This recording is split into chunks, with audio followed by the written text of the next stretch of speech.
عورت ہمیشہ مرد کے اندر ایک چیز تلاش کرتی ہے اور وہ ہے خود اپنی خوشبو۔ اگر مل جائے تو اس کی ہو جاتی ہے، کیونکہ عورت مرد سے بنی ہے، اس لیے عورت کا مرتبہ مرد سے پست ہے۔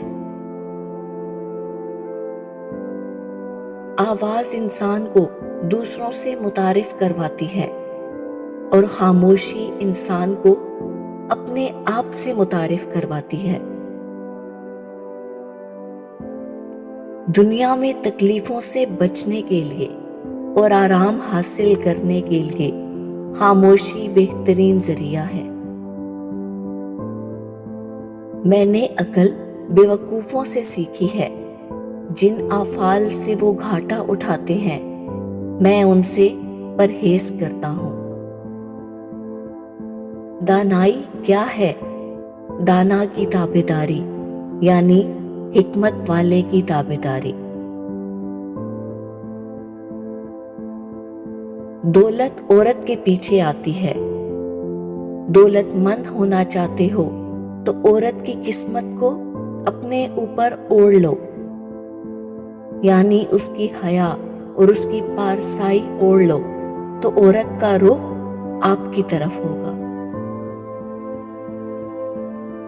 بے وقوف ہے وہ جو اپنے عیبوں پر نظر نہیں دوڑاتا اور کسی کی بات نہیں مانتا اور نصیحت پر عمل نہیں کرتا ہے، اور عقل مند ہے وہ جو اچھی صحبت میں بیٹھے، بری بات زبان سے نہ نکالے اور میانہ روی اختیار کرے۔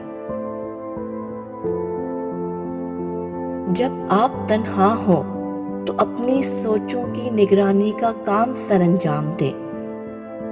جب آپ بنی نوع انسان کے ساتھ مصروف جد و جہد ہوں تو آپ اپنے مزاج کی نگرانی کریں۔ احسان کے معنی یہ ہے کہ کسی شخص کے عمل اور نیت کے برعکس آپ کا عمل ہو، یعنی جو آپ کی طرف بری نیت کے ساتھ آیا تھا وہ آپ کی طرف سے اچھا عمل لے کر جائے۔ سب سے بڑا اور بہترین کام وہ ہے جو علم کو استعمال کرتے ہوئے سر انجام دیا جائے۔ زندگی ایسی گزارنی چاہیے کہ کہانی لکھنی پڑ جائے تو کچھ چھپانا نہ پڑے۔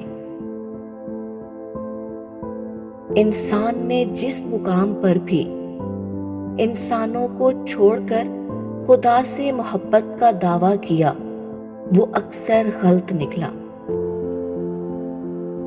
وقت کیونکہ بہت بیش قیمتی چیز ہے، اسے سب سے بیش قیمتی چیز میں ہی خرچ کرو، ورنہ خسارے کے سوا کچھ حاصل نہ ہوگا۔